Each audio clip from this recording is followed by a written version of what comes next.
Last year 8,151 fire calls attend అయినాం మనము. అందులో 2,177 మందిని సేవ్ చేయటం జరిగింది. దాంతోపాటే 1,000 కోట్ల పైగా ఆస్తిని ప్రొటెక్ట్ చేయటం జరిగింది. సో మీ అందరికీ తెలుసు, గత సంవత్సరం వర్షాకాలంలో ఉన్నటువంటి ఫ్లడ్స్లో ఈ మూరంచపల్లి గ్రామంలో వరదలు ఉన్నప్పుడు 73 మంది ప్రమాదపు అంచున ఉన్నటువంటి వాళ్ళని అత్యంత ధైర్యంతో సాహసంతో మన వాళ్ళకు ఎన్డీఆర్ఎఫ్ కంటే ముందుగా వెళ్ళి వాళ్ళని ప్రొటెక్ట్ చేయడం జరిగింది. తర్వాత మీరు వీడియోస్లో కానీ న్యూస్లో చూసుంటారు, వరంగల్ టౌన్లోనే వరదల్లో ఈ రోడ్ల మీదనే మనం బోట్స్ నడిపించేసి మోర్ దాన్ 1000 పీపుల్ని మనం సేవ్ చేయడం జరిగింది.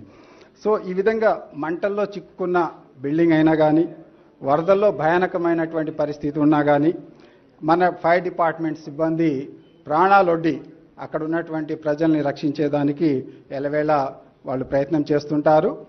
ఈ